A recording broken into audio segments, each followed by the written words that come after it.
Chapter 66, The Time of Trouble.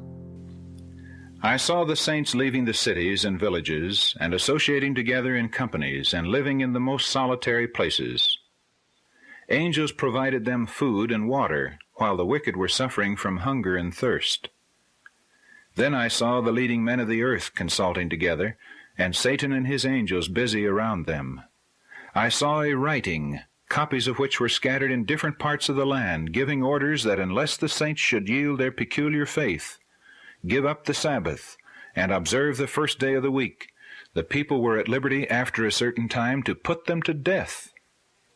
But in this hour of trial the saints were calm and composed, trusting in God, and leaning upon his promise that a way of escape would be made for them. In some places, before the time for the decree to be executed, the wicked rushed upon the saints to slay them, but angels in the form of men of war fought for them. Satan wished to have the privilege of destroying the saints of the Most High, but Jesus bade his angels watch over them. God would be honored by making a covenant with those who had kept his law in the sight of the heathen round about them. And Jesus would be honored by translating without their seeing death the faithful waiting ones who had so long expected him. Soon I saw the saints suffering great mental anguish. They seemed to be surrounded by the wicked inhabitants of the earth. Every appearance was against them. Some began to fear that God had at last left them to perish by the hand of the wicked.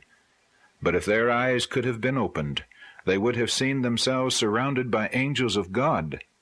Next came the multitude of the angry wicked, and next a mass of evil angels, hurrying on the wicked to slay the saints. But before they could approach God's people, the wicked must first pass this company of mighty holy angels.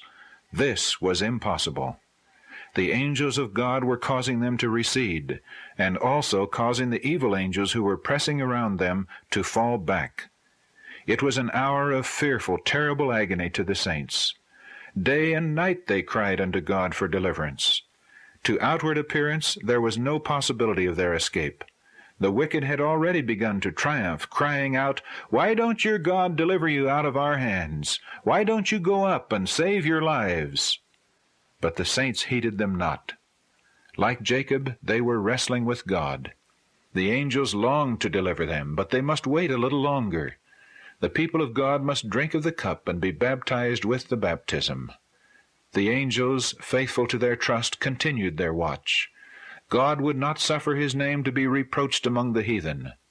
The time had nearly come when he was to manifest his mighty power and gloriously deliver his saints. For his name's glory he would deliver every one of those who had patiently waited for him, and whose names were written in the book. I was pointed back to faithful Noah. When the rain descended and the flood came, Noah and his family had entered the ark, and God had shut them in.